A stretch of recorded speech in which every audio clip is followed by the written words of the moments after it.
Hello and welcome. आप देख रहे हैं ख्याल आपका और मैं हूं आपके साथ गुंजन मित्तल। आपका स्वागत है हमारे खास हेल्थ शो ख्याल आपका में, जिसका मकसद है आपको हेल्थ से जुड़ी हर जानकारी देना। हम सब जानते हैं कि जैसे जैसे उम्र बढ़ती है वैसे वैसे ही व्यक्ति को सेहत से जुड़ी कई समस्याओं का सामना करना पड़ता है। बढ़ती उम्र में शरीर में पहले जैसी एनर्जी नहीं रहती, हड्डियां कमज़ोर होने लगती हैं, इम्यून सिस्टम कमज़ोर होने लगता है। ऐसी कई और दिक्कतें हैं जो बढ़ती उम्र के साथ बढ़ती हैं, खासकर 40 से 50 की उम्र के बाद। इसलिए बढ़ती उम्र के साथ ही व्यक्ति को अपना ध्यान रखने की बेहद सख्त ज़रूरत है। अब सवाल आता है, बढ़ती उम्र में अपनी सेहत का ध्यान कैसे रखें और बीमारियों से कैसे बचें। आज का हमारा कार्यक्रम इसी पर है और इस विषय पर चर्चा करने के लिए हमारे साथ जुड़े हैं फोर्टिस हॉस्पिटल के senior consultant internal medicine doctor Manoj Sharma. Doctor Sharma, आपका बहुत बहुत स्वागत है हमारे शो में। डॉक्टर, सबसे पहले ये बताइए, बढ़ती उम्र में व्यक्ति की सेहत में आमतौर पर किस तरह के बदलाव देखे जाते हैं? जैसे जैसे उम्र बढ़ती है, चाहे हम बचपन की बात करें या जवानी की बात करें या ज्यादा उम्र जब होती है जिसको, या बुढ़ापे की बात करें, हर उम्र में कुछ ना कुछ बदलाव होते हैं। ये शारीरिक बदलाव हैं, कुछ एक बदलाव भी होते हैं, हार्मोनल चेंजेस होते हैं। एंड उनके साथ साथ एक सेट ऑफ प्रॉब्लम्स या कुछ एक बीमारियां हैं जो हर एक एज ग्रुप के साथ थोड़ा थोड़ा बढ़ती जाती हैं। जी। और अगर हम ठीक से ध्यान रखें तो शुरुआत में ही हम, बल्कि एक तरह से जैसे कि कोई इन्वेस्टमेंट होता है जिसके रिटर्न हमें बाद में मिलते हैं, उस जैसे हम अपने हेल्थ में भी इन्वेस्टमेंट करें ताकि आगे हम जब हमारी उम्र ज्यादा हो उसको सही ढंग से, सुखी ढंग से आगे व्यतीत कर पाए। उसके लिए शुरुआत और में ही, बचपन से ही हमें कुछ हेल्दी हैबिट्स डेवलप कर लेनी चाहिए और उनका पूरी उम्र पालन करना चाहिए। जी, आपने बहुत अच्छी बात कही कि आज से अगर हम हेल्दी इन्वेस्टमेंट करेंगे अपने शरीर के लिए तो हम बुढ़ापे में जाके एक हेल्दी जीवन जी सकते हैं। तो आप मुझे ये भी बताइए कि उम्र बढ़ने के साथ ही व्यक्ति को कौन कौन सी बीमारियों का खतरा बढ़ता जाता है? ओके, तो जैसे जैसे उम्र बढ़ती है, जैसे आजकल डायबिटीज, इंडिया को वर्ल्ड की कैपिटल बोला जाता है जी कि पूरे बिल्कुल। दुनिया में जिस संख्या में डायबिटीज बढ़ रही है, तो अभी चाइना में नंबर हमारे यहाँ से ज्यादा है डायबिटीज में, लेकिन अगले 4-5 साल में इंडिया में सबसे ज्यादा मरीज होंगे जिनको डायबिटीज होगी। तो 40 उम्र के, एक बार 40 की उम्र पार होती है तो करीब करीब हर 10 में से 2 व्यक्तियों को डायबिटीज का खतरा रहता है। और जी। यही उम्र अगर हम बात करें 50 के ऊपर, तो हर 10 में से 3 व्यक्तियों को डायबिटीज होने का चांसेस, संभावना रहती है। और बढ़ती उम्र के साथ जैसे डायबिटीज है, वैसे ही ब्लड प्रेशर है, कुछ एक हार्ट की बीमारियां हैं, सांस, लंग्स की बीमारियां हैं, जोड़ों की बीमारियां हैं, मांसपेशियों की बीमारियां हैं, पोस्चर की वजह से जो हमारा लॉन्ग वर्किंग आवर्स में पूरे पूरे पूरे दिन काम कर रहे हैं, एक ही पोस्चर में बैठे हुए हैं, कहीं ना कहीं जी। उससे हमारी हड्डियों पर भी असर पड़ता है, मसल्स की टोन पर फर्क पड़ता है। प्लस और ज्यादा बढ़, जितनी ज्यादा लॉन्जेविटी होगी, मतलब जितनी इंसान की उम्र बढ़ेगी, तो बढ़ती उम्र के साथ कैंसर का खतरा भी उतना ही बढ़ता है। तो चाहे जी। हम ब्लड प्रेशर हुआ, शुगर है, हार्ट की बीमारी है, या चेस्ट की बीमारियां हैं, प्लस कैंसर का खतरा है, किडनी की बीमारी, सारी बढ़ती उम्र के साथ ये सारी की सारी बीमारियां धीरे धीरे करके हमारे शरीर में बढ़ती जाती हैं। और अगर हम सही से ध्यान रखें तो इन सारी बीमारियों से काफी हद तक बचा जा सकता है, जी। या अगर हो भी गई तो ठीक ढंग से उनसे निपटा जा सकता है। जी। डॉक्टर, ये बताइए, विजन और हेयरिंग लॉस तो और हार्ट डिजीजेज ये तो आजकल 60 प्लस एज में बहुत कॉमन है। तो इसका क्या कारण है, वजह क्या है और इससे डील कैसे करना चाहिए हमें? जहाँ तक विजन की बात है, तो हमारा रोजमर्रा दिनचर्या है, उसमें कुछ बहुत ज्यादा ऐसी चीजें नहीं है जिसमें हम कुछ बहुत बदलाव कर पाए। एक विटामिन ए जिन चीजों में ज्यादा होती है तो उससे नाइट नाइट अगर उसकी कमी हुई तो नाइट ब्लाइंडनेस होती है। तो गाजर है, आम है, पपीता है, इनमें विटामिन ए की मात्रा अधिक रहती है, तो उसका सेवन किया जा सकता है जिससे आंखों की रोशनी ठीक रहे। दूसरा, कुछ एकोमोडेशन एक्सरसाइज होती हैं जो आप ऑप्थेल्मोलॉजिस्ट आपको सिखा सकते हैं, जो भी नेत्र विशेषज्ञ हैं, वो कुछ एक्सरसाइज हैं जो आंखों की सिखा सकते हैं जिससे एकोमोडेशन में आसान हो, नंबर धीरे धीरे बढ़े। जहाँ तक मोतियाबिंद का सवाल है, तो वो किसी को भी हो सकता है बढ़ती उम्र के साथ, और इनवेरिएबली डायबिटिक पॉपुलेशन में ज्यादा होता है। जी। तो अगर ब्लड शुगर कंट्रोल में रखते हैं तो हम मोतियाबिंद से भी बच पाते हैं काफी हद तक। इसलिए हमें जो बीमारियां हैं, दूसरा विजन की प्रॉब्लम्स हैं, डायबिटीज है, अगर अनकंट्रोल्ड डायबिटीज है तो उससे भी रेटिना पे असर पड़ता है। अगर अनकंट्रोल्ड ब्लड प्रेशर है, ठीक से अगर हम बीपी का इलाज नहीं करा रहे हैं तो उससे भी रेटिना पे फर्क पड़ता है, उसकी वजह से भी विजन लॉस हो सकता है। जी। जहाँ तक हियरिंग इम्पेयरमेंट की बात है या कम सुनने की बात है, तो आजकल जो हम ये ब्लूटूथ डिवाइसेस यूज करते हैं, कानों में बहुत ज्यादा स्पीकर्स जो हेडफोन्स वगैरह का इस्तेमाल करते हैं, उससे डेफिनेटली फर्क पड़ता है। दूसरा, अगर हम ऐसे वातावरण में रहते हैं जहाँ पर बहुत ज्यादा आवाजें आती हैं, कोई मशीनरी वगैरह का प्रयोग हो रहा है, तो वहां पर भी धीरे आगे धीरे चल के हमारे कानों पे परेशानी हो असर सकती है। पड़ता जी। है, आगे जाके परेशानी होती है। तो ओके। वो मीनस मीनस डिसीज हो सकती है, पगड़ी दिक्कत है, या पीछे जो नसों से रिलेटेड दिक्कत होती है कान की, वो सब भी हो सकती है। ओके। आ, जी। दूसरा, हाँ जी बोलिए बोलिए। आप अब बताइए। दूसरा, जहाँ तीसरी चीज जो आपने पूछी हार्ट की, जी। तो अगर हम एक हेल्थ लाइफ स्टाइल रखते हैं अपना, अगर किसी कोई भी पेशेंट अगर डायबिटिक है, हम्म। अगर किसी को डायबिटीज है, उसका मतलब उसका जो रिस्क फैक्टर है आगे जाके हार्ट की बीमारी होने का, उसका मतलब ये है कि अगर किसी को डायबिटीज है मतलब उसका रिस्क उतना ही है जिसको एक पहले हार्ट अटैक हो चुका है। जी। तो शुगर को बहुत अच्छे ढंग से नियंत्रण में रखें, उसका सही ढंग से इलाज कराएं। ब्लड प्रेशर है, उसका सही ढंग से इलाज कराएं। कोलेस्ट्रॉल की मात्रा बढ़ी हुई है, तीन चीजें जो डायबिटीज, ब्लड प्रेशर, और अगर कोलेस्ट्रॉल जी गड़बड़ है बिल्कुल। या ट्राइग्लिसराइड बढ़ा हुआ है तो उसका सही ढंग से हम कंट्रोल करें। अगर जहां तक संभव हो लाइफस्टाइल मॉडिफिकेशन से अगर काम चलता है, एक्सरसाइज से और डाइट से, तो उससे काम चलाने की कोशिश करें। और दवाइयों की अगर जरूरत पड़ती है तो दवाइयों से भी परहेज नहीं करना चाहिए, क्योंकि आगे जाके हमें अपना हार्ट को, किडनी को अगर बचाना है, तो ये बीपी है, शुगर है या कोलेस्ट्रॉल है, इन सब की सही ढंग से शुरुआत से ही इसका इलाज कराना चाहिए। मतलब मोटा मोटा हम समझे तो हर समस्या की जो जड़ है वो डायबिटीज और ब्लड प्रेशर है, अगर इन दोनों पे हमने पार पा ली तो हम एक स्वस्थ जीवन जी सकते हैं। डायबिटीज है, ब्लड प्रेशर है, साथ में कोलेस्ट्रॉल, हमारा खान पान कैसा है, हम कितना फैट खाते हैं, जी। हम कितनी एक्सरसाइज करते हैं। अगर मोटे मोटे अगर हम हार्ट डिसीज की बात करें, तो अगर हम डाइट पर, exercise, blood pressure, diabetes control, cholesterol, इन चीजों का ध्यान रखें तो हार्ट की ज्यादातर समस्याओं से हम सही ढंग से बच सकते हैं, या इन बीमारियां अगर होंगी भी तो हम उनको डिले कर सकते हैं। ओके। बढ़ती उम्र व्यक्ति की हड्डियों और मांसपेशियों और जोड़ों की समस्या को कैसे प्रभावित करती है और वक्त रहते इसे कैसे कंट्रोल कर सकते हैं डॉक्टर? देखिए, जो हड्डियों की ताकत है, जो भी हड्डियों की मिशन है, वो जो फॉर्मेटिव ईयर्स जो इसमें हड्डी बन रही होती है, उसका जो भी बनावट है, हम्म। वो हमारी जब एक्टिव एज होती है उसमें होता है। हम्म। तो हड्डियों में जो भी मजबूती आनी है, जो भी कुछ होना है, वो करीब करीब मान के चलें 25 साल की उम्र तक हो जाता है। अच्छा। अब उस हड्डी को मजबूती बनी है, उसके लिए एक्टिव रहना बहुत जरूरी है। एक होता है हड्डी, एक हड्डी की फॉर्मेशन की एक्टिविटी होती है, या उसको मेंटेनेंस की एक्टिविटी है। तो जितना हम एक्टिव रहेंगे फिजिकली, उतनी हमारी हड्डियां स्ट्रांग रहती हैं। सिमिलरली मांसपेशियों की भी टोन हमारी फिजिकल एक्टिविटी पे डिपेंड करता है। अगर हम लेग्स हैं, अगर हमारा लाइफस्टाइल ऐसा है, सेडेंट्री है, तो जहाँ पर हम ज्यादा व्यायाम नहीं कर रहे हैं, या फिजिकल बैठे हुए हैं या लेटे हैं काम की वजह से या दूसरी वजह से, तो उसमें भी अगर हमारे हड्डियों और मांसपेशियों का जितना कम इस्तेमाल होगा, उतना ज्यादा उसमें कमजोरी आएगी। तो ओके। हमारी हड्डियों की मजबूती के लिए सबसे अच्छी जरूरी बात है कि हम फिजिकली एक्टिव रहें, रोज वॉक पे जाएं, सारे जोड़ों का व्यायाम करें, फ्लेक्सिबिलिटी बनी रहे। और वो मांसपेशियों के लिए भी वही चीज काफी हद तक वही चीज उसमें भी काम आएगी, फिजिकली एक्टिव रहें। और खाने पर ध्यान दें, जिन चीजों में कैल्शियम की मात्रा अधिक होती है वो लें। आजकल हम देखते हैं विटामिन डी डेफिशिएंसी, जो विटामिन डी की कमी है काफी लोगों में आती है, क्योंकि हमारा जी। सन एक्सपोजर कम होता है, और विटामिन डी जो है वो सन एक्सपोजर से ही मेनली बनती है। हम्म।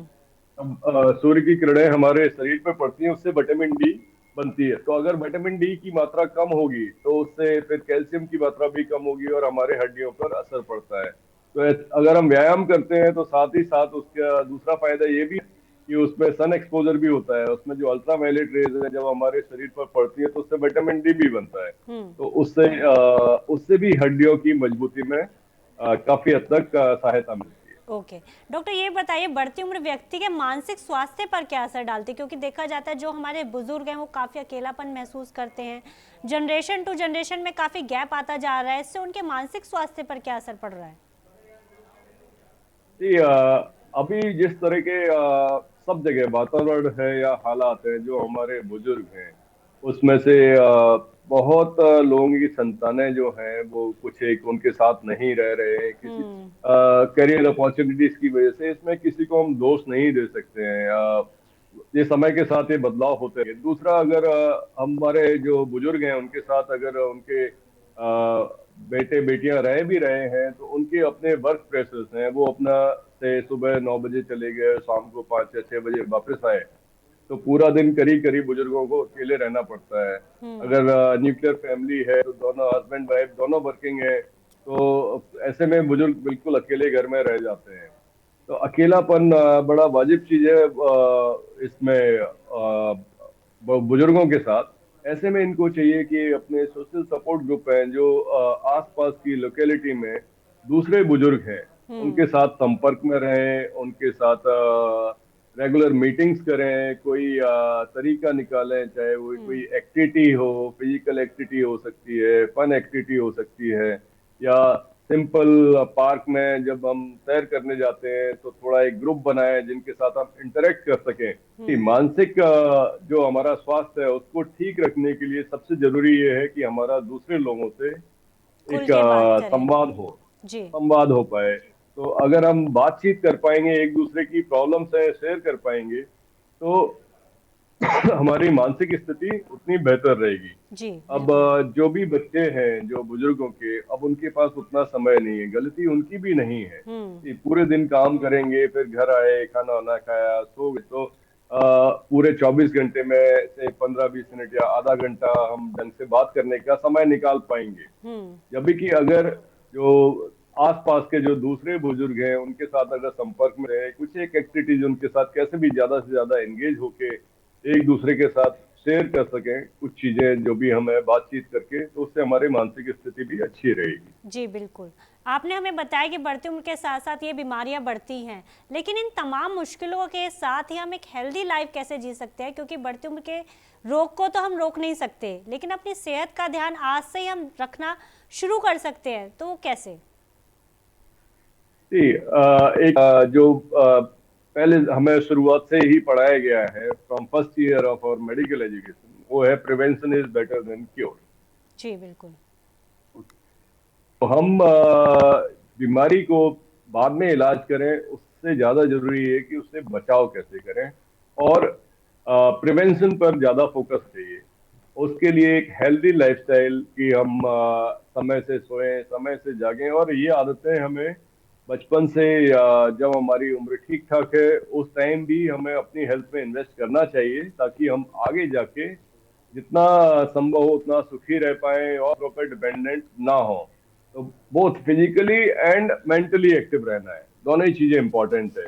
हम्म। ढंग से खाएं पिए, खाने में किसी भी चीज की मात्रा बहुत ज्यादा अधिक ना हो ना बहुत ज्यादा कम हो, एक बैलेंस डाइट जी। हमारे शरीर को तीनों कैटेगरी है जो कार्बोहाइड्रेट, फैट्स और प्रोटीन, सब एक उपयुक्त मात्रा में चाहिए। हम किसी भी चीज का अत्यधिक सेवन ना करें, जी। ठीक से फाइबर्स का इंटेक करें, फ्रूट्स और वेजिटेबल्स जो है हमारी डाइट में, एक रेगुलर डाइट में एक नियमित रूप से खाना चाहिए। ओके। दूसरा, हमें अपना फिजिकल एक्टिविटी है थ्रू आउट लाइफ मेंटेन करना चाहिए। ऐसा नहीं कि अब बुढ़ापा आएगा तब हम जाके तैयारी सैर करना करेंगे, चालू जी करें। बिल्कुल।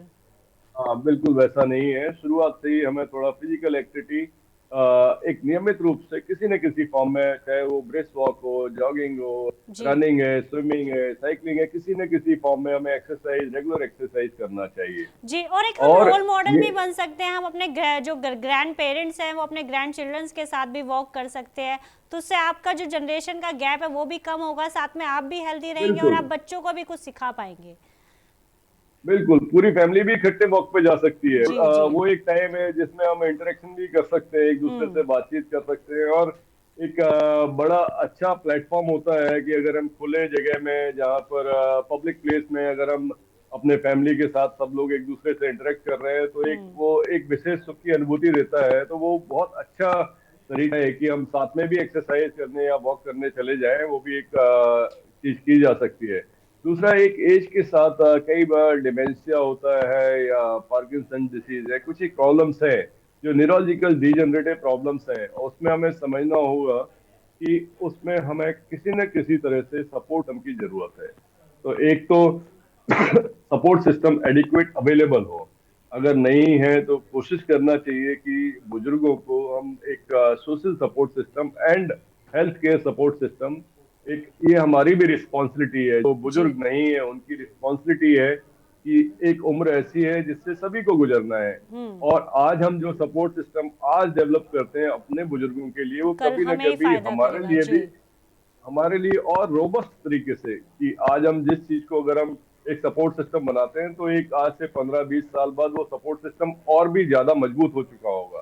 तो हमें कोशिश ये करना चाहिए अपने बुजुर्गों के लिए जो सपोर्ट सिस्टम है हेल्थ का या सोशल, दूसरा बुजुर्गों का भी चीज अगर हम बात करें, चाहे हम फिजिकल बात करें या मेंटल बात करें, दूसरा एक रहता है एक फाइनेंशियल इंडिपेंडेंस। कहीं ना कहीं ओल्ड एज में जब हमारा प्रोडक्टिविटी नहीं होती है तो हम फाइनेंसिस के लिए भी अपने डेली रोजमर्रा जरूरतों के लिए भी बिल्कुल। हमारी डिपेंडेंस होती है हमारे बच्चों के ऊपर। तो जी। थोड़ा सा उस चीज का भी ध्यान रखना चाहिए कि हम फाइनेंशियल इंडिपेंडेंस एक अपनी कैसे रख पाए, कि कम से कम रोजमर्रा जिंदगी की जो जरूरतें हैं उसके लिए भी कुछ प्लान होना चाहिए। जी। एंड रेगुलर हेल्थ चेकअप्स, बिल्कुल। एक अगर हमें कोई बीमारी नहीं है उसके बाद भी एक पीरियडिक हेल्थ चेकअप की एक अपनी इंपॉर्टेंस है। कई बार क्या होता है कि बहुत सारी बीमारियां ऐसे हैं जिसके कोई सिम्टम्स या लक्षण नहीं होते हैं। जैसे अगर बीपी है, किसी का ब्लड प्रेशर धीरे धीरे करके बढ़ रहा है तो हमारे शरीर में किसी तरह से पता नहीं लगता है, हम उसको इग्नोर करते रहते हैं। हेडेक होता है, कोई हमने सर दर्द की दवाई ले ली, हो सकता है बीपी की वजह से बढ़ा हुआ हो, और धीरे धीरे शरीर को उसकी आदत पड़ती जाती है और हम उसको टॉलरेट करने लगते हैं। सिमिलरली ब्लड शुगर जब तक बहुत ज्यादा नहीं होगी तब तक पता नहीं चलेगा। बिल्कुल। थायराइड की समस्या अगर किसी को है, अगर हम जांच नहीं कराएंगे तब तक पता नहीं लगेगा। कोलेस्ट्रॉल अगर बढ़ा हुआ है, जब तक जांच नहीं कराएंगे तब तक पता नहीं लगेगा। कुछ किडनी में अगर कोई इश्यू है, क्रिएटिन बढ़ रहा है या कुछ है, जब तक जांच नहीं कराएंगे तो पता नहीं लगेगा।